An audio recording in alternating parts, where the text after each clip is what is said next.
Hey guys, welcome back to the channel. So today we're going to be talking about Warren Buffett. More specifically, kind of get in the mindset of how to pick stocks like Warren Buffett, right? So we're going to talk about his company a little bit, some stuff, about him specifically. But we're going to jump into this, right? So his company, Berkshire Hathaway, well, not his company, but it's kind of his company, right? um, Berkshire has traditionally benefited from being able to kind of find or sniff out companies with what are called moats, right? Including for a couple other holdings and stuff like that, right? But I know that you've heard of Berkshire Hathaway, right? And the Warren Buffett, who is the CEO, right? Like if you're into investing, you've heard of Warren Buffett.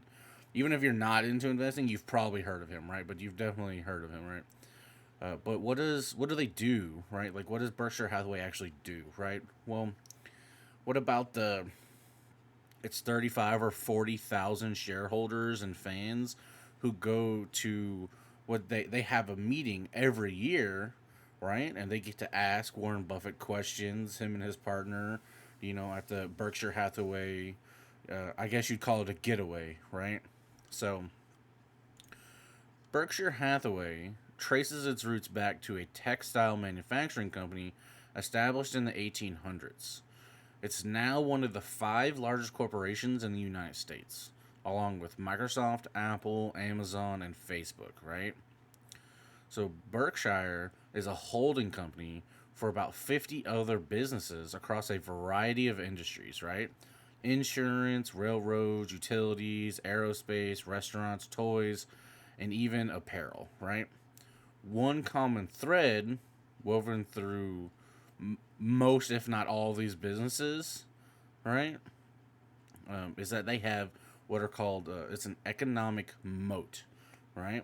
So, Mr. Buffett once said, "The key to investing is not assessing how much an industry is going to affect society or how much it will grow, but rather determining the competitive advantage of any given company and, above all, the durability of that advantage.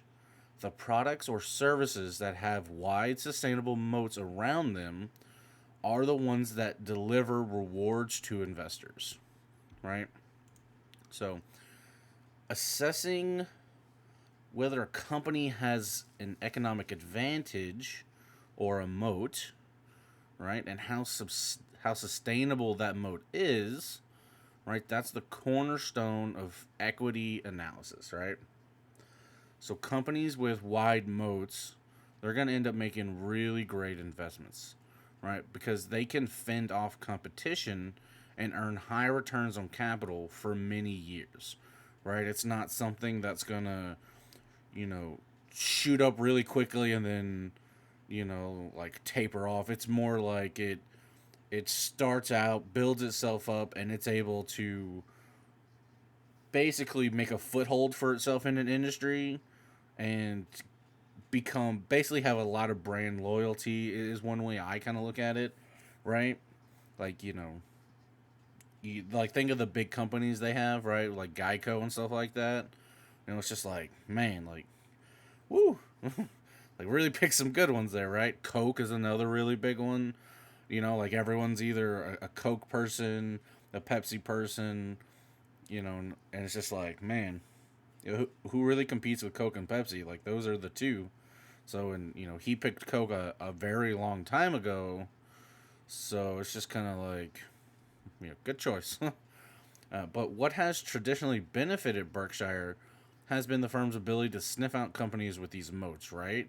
And they take the excessive or excess cash flows generated by those companies and invest them back into projects that earn more than their cost of capital over extended periods of time. So basically, they're taking their earnings and doubling down, and I don't want to say branching out, but you know, like we'll go back to the Coke idea, right? They went from Coke, and then think of cherry Coke, vanilla Coke, like all those different things, right?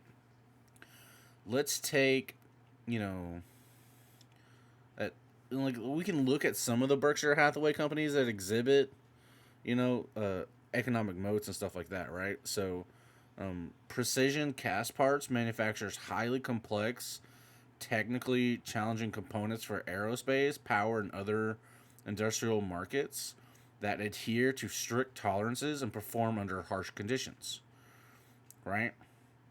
So, over the years, right, they fine tune the process to provide these components at low prices to customers. These are going to include GE, right, General Electric, Rolls Royce, and United Technologies. Customers are, they don't want to switch suppliers that meet the rigorous criteria, right? They're like, I found the one. This is the people I want to stick with. Like, we're good, right? Unless something like really big happens, like someone's offering, the same thing at a much cheaper price, which is highly unlikely. You know, I mean, technological breakthroughs do happen, but a company like this is probably on the forefront of most of those breakthroughs, right? Uh, the high switching cost, though, creates an economic moat around this company's business that helps them earn returns that easily exceed its cost of capital, right?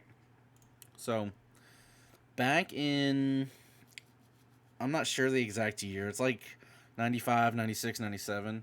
Um, Berkshire, like I said earlier, they completed their acquisition of the insurance company Geico, right?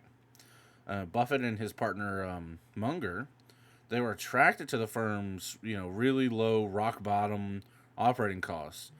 Even huge direct writers such as like Allstate and State Farm incur higher costs.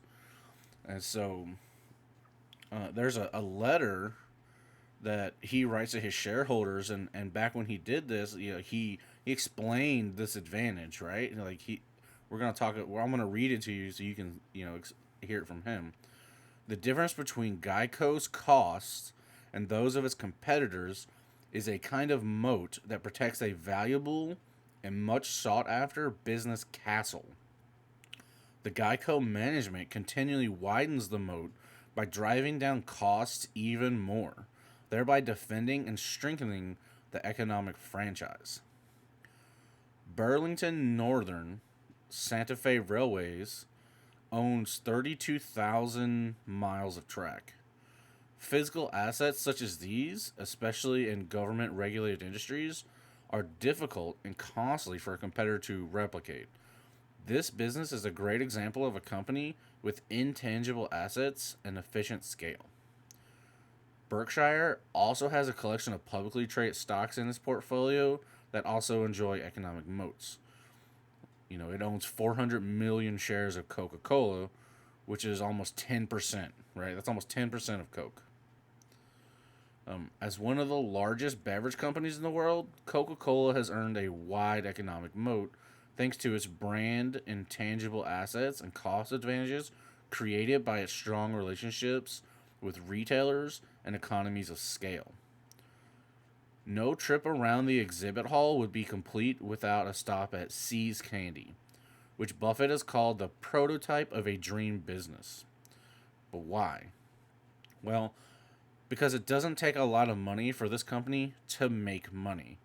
The chocolate maker's reputation for high quality products has allowed it continually increase prices and expand its sales with very few capital requirements. The final piece of Buffett's winning formula is getting these great businesses at a fair price, right? High quality businesses with reliable cash flows don't get cheap all that often. And, Buffett, he's really paying attention because he's not trying to overpay, right? That's one of the things where, he might have his eye on a company and he might be waiting for the right moment to buy the company, which is like the quote on screen, right? Be fearful when others are greedy and greedy when others are fearful. So, like when the stock market crashes really hard or there's like a big dip, if he sees if he already has his eye on a company, he's like, I feel like this is a strong company, and they just dip 12%, he might put, 100 million, 200 million into that company and just go just all in. So, it kind of comes with, don't get confused because he knows these companies, right? Like he's been watching, reading up. He knows these companies, right? So I hope you guys got some good information out of this.